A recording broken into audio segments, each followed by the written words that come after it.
అయితే గత 10 సంవత్సరాల క్రితం నా పైన ఉన్నటువంటి నమ్మకంతో మన పెద్దలు రాష్ట్ర పార్టీ వర్కింగ్ ప్రెసిడెంట్ కేసీఆర్ గారి ఆశీస్సులతో మా తల్లిదండ్రుల దివ్య ఆశీస్సులతో నేను రాజకీయంగా ప్రత్యక్షంగా ఎన్నికలకు పోటీ చేసే అవకాశం 10 ఏళ్ల కింద వచ్చింది.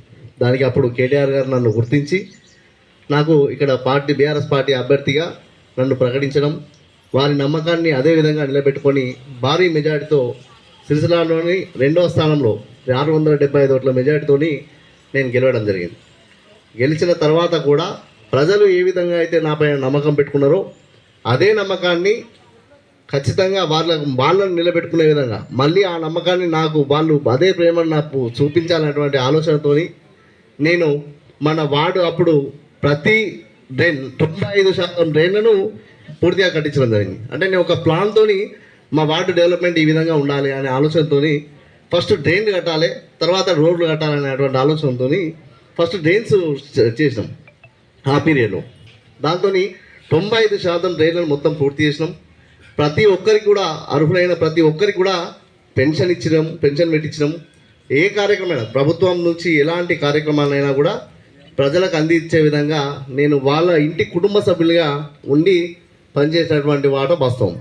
అర్ధరాత్రి అయినా అపరాత్రి అయినా ఏదైనా సమయంలో ఆపద వచ్చిందని ఫోన్ చేస్తే వాళ్ళ ఇంటికాడ ఉండేటువంటి వ్యక్తిని నేను. అదే నమ్మకంతో నేను చేసినటువంటి అభివృద్ధిని దృష్టిలో పెట్టుకొని వారు కేటీఆర్ గారి సహకారంతో వారి సహకారంతోనే ఈ అంత అభివృద్ధి జరిగింది. దాన్ని దృష్టిలో పెట్టుకొని కేటీఆర్ గారు మళ్ళీ మన వార్డు లేడీస్ రిజర్వేషన్ అయినందున నీరజ్ గారికి అవకాశం ఇవ్వడం జరిగింది. అదే స్ఫూర్తిని మళ్ళీ తీసుకొని ఎన్నికలకు పోతే మన ప్రత్యర్థి అప్పుడు చైర్పర్సన్ కుటుంబం నుంచి ఉన్నటువంటి వ్యక్తి అయినా కూడా వారిపైన 427 ఓట్ల మెజార్టీతోని భారీ మెజార్టీతో మళ్ళీ నీరజ్ గారిని గెలిపించారు మా వార్డు ప్రజలు. వారికి అదే విధంగా నేను కూడా మళ్ళీ అంతే ప్రేమను చూపించిన ఖచ్చితంగా పనిచేసినటువంటి నమ్మకం అయితే నాకున్నది. ఇక దానికి ఇప్పుడు ఈ గత 10 ఏళ్ల పరిపాలనకు ఇది ఒక ఎగ్జామ్. ఇది ఇప్పుడు రేపు రాసేది మనం ఒక ఎగ్జామ్. ఆ ఎగ్జామ్లో ఎన్ని మార్కులు వస్తాయనేది మనం చూసుకోవాలి.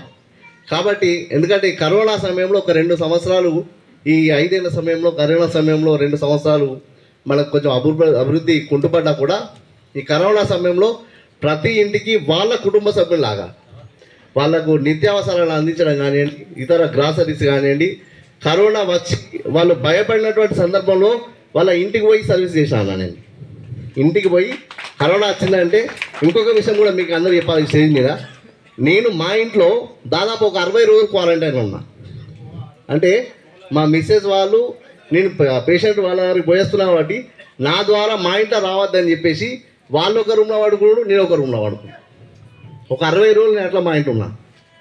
అంటే ఇప్పుడు ఒకవేళ నాకు వచ్చినా కూడా మళ్ళీ ఇంట్లో వాళ్ళకి రావద్దని చెప్పేసి అట్లా ప్రతి ఒక్క పేషెంట్ ఎవరైనా కరోనా పేషెంట్ వచ్చినా కూడా వాళ్ళ ఇంటికి పోయినా మున్సిపల్ సిబ్బందితో శానిటైజేషన్ చేయించడం, ఆ ఏరియా బ్లీచింగ్ చేయించడం, వారికి ఒకవేళ ఫుడ్ అందించేటువంటి పరిస్థితి లేకపోతే మా పిల్లాడు చిన్న అని ఉంటాడు, అతని ద్వారా పంపించడం, హాస్పిటల్లో ఉన్నటువంటి వ్యక్తులు కూడా వాళ్ళ ద్వారా ఇప్పించడం. ఈ విధంగా ప్రతి ఇంటికి ఒక కుటుంబ సభ్యుల దాకా ఆపదలో ఉన్నప్పుడు ఖచ్చితంగా నేనున్నా. సంపదలో ఉన్నప్పుడు లేకపోవచ్చు కానీ ఆపదలో ఉన్నప్పుడు మాత్రం ఖచ్చితంగా ఉన్నా. ఆపద సంపదకి మనం ఉండాలి అంటారు, కానీ ఆపదలో మాత్రం నేను ప్రతి ఇంటికి ఉన్నా.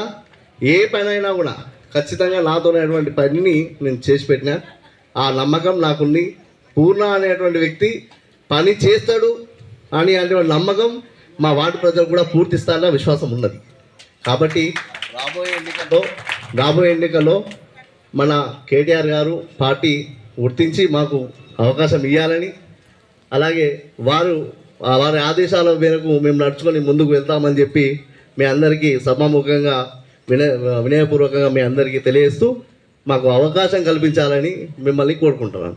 నుంచి బీఆర్ఎస్ పార్టీకి కారు గుర్తుపైన మీ అమూల్యమైన ఓటు వేసి బీఆర్ఎస్ పార్టీ అభ్యర్థిని భారీ మెజార్టీతో గెలిపించాలని మీ అందరికీ వేడుకుంటున్నాను. ధన్యవాదాలు.